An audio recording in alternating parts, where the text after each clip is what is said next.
This is called My Family, My Culture, and I drew this to draw my place as I perceived it in my family. This comes from Virginia Satir's stanzas, actually. And there I am there, that's actually a photo of me fending away attacks. That's the placating stance, and this is the blaming stance. The other two stances are the super reasonable and the irrelevant. Clearly that's a victim stance, and I think that was my psychology growing up. This is an image of, again, of powerlessness. It's not like a China doll that gets treated gently. This is a doll that gets pulled by the hair, that gets pulled to bits. So again, what we have here is my psychological and emotional state as I was growing up. And although I drew this as a transitional object, it may as well have been a symbol of a self-portrait. The demon within. This is actually based on a dream about facing my inner demons. This is when the demon was actually coming into view and I couldn't quite work out what it is. And lo and behold, it's the abbot of a Buddhist monastery that I know. This was the demon that I wanted to face inside. I couldn't believe it. But the insight that I had out of this was the demon, which could be the parent, which could be the authority figure, is not almighty and all-powerful after all.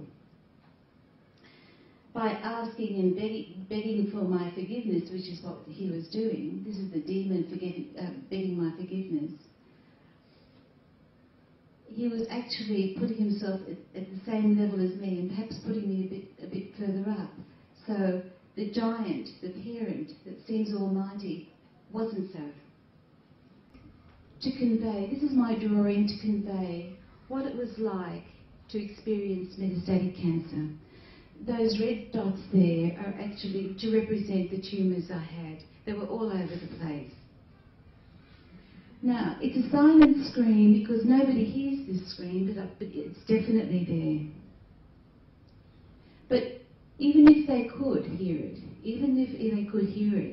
they couldn't do anything to help. And this is the point where you realise you're very much on your own. When I was on high level of morphine, I was getting nightmares every night. The morphine was for the pain in my bones. I just couldn't move in the end. I couldn't move at all. I was lying in bed unable to move.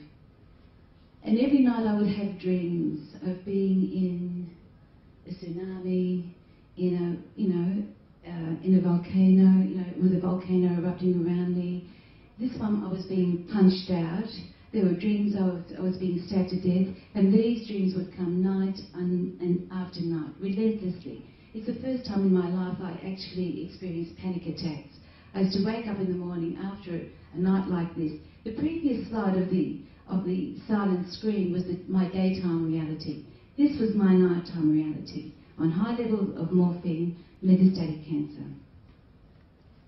Also, the other thing about that one was, when I look at it, that was really to represent how I perceived cancer at that point in time. It was very aggressive. It was quite a strong opponent. So I felt overpowered by it. And I think that's what the message was. In the middle of the horror of having metastatic cancer, it's horror, it's terror, it's unimaginable, relentless suffering. I used to dream and long to be in a place like this.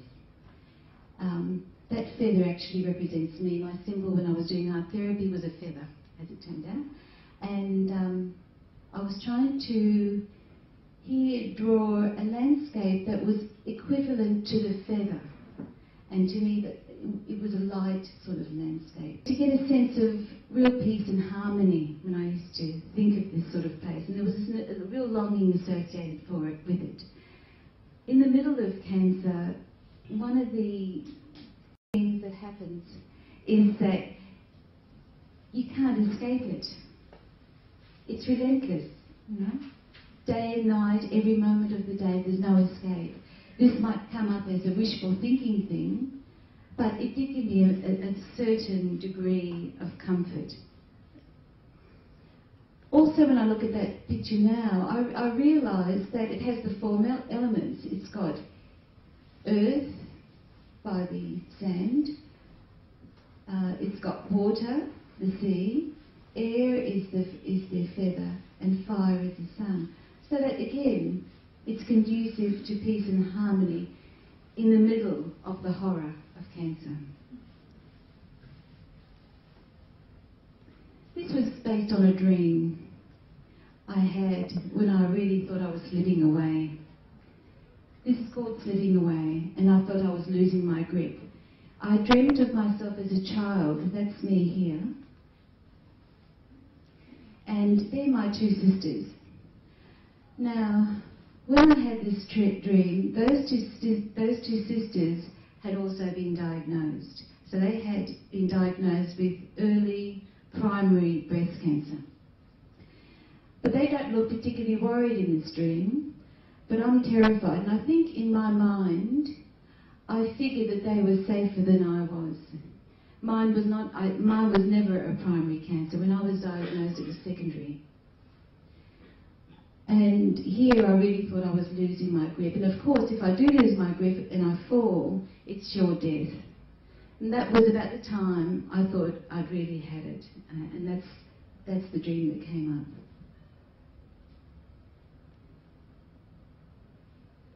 Again, this is not a dream. This is trying to express or convey the experience of the cancer that I had. So what we've got here is I'm bound by a rope, and that's because I couldn't move. You know, there were tumours in my bones, in my hips, in my back. I just couldn't move. It was just so painful. And also there's a noose around my neck. Even if I could, it doesn't matter. You know, death was going to come anyway. And the figure with the gun there, just to convey this kind of knowing that at any point in time, the fatal bullet could come. I'd already had one or two misses at this point in time, when I should have died and I didn't. But this is trying to convey the experience of knowing that it could happen at any time. And there's no escape. Now, this is my lovely mother. This is the last look she gave me when she died. I'll never forget it. It was a look of profound love. And from time to time, when I was in the midst of the horror that I was suffering, particularly after I've had several nightmarish dreams, she would come in my dreams and give me that look. And I remember it. And, you know, those mornings that I woke up after that look were the mornings I didn't have a panic attack, and I felt a lot calmer. There was a certain sense of comfort that she gave me by appearing in that way, and she was always the last in a series of dreams. Sometimes just the previous dream was with my two departed sisters. So I've got 4 sisters with cancer at the moment, and my mother had cancer. And there was a dream, I might have a dream with my departed sister. It was always a pleasant sort of a dream. Those were anyway. And it was just a very reassuring thing to see my mother's face at the end of it. Now, this is the starting point, I believe, in my healing journey. I noticed the effect that it had on me. When she looked at me in that sort of way, I felt a lot calmer. Then, you know, in the midst of the storm, I was able to feel a bit calmer and a bit more reassured. And that's the gift she's given me. When I realised that that was the effect that her presence and that look of unconditional love had on me, I realised that my healing journey will begin only when I was able to look at myself that way.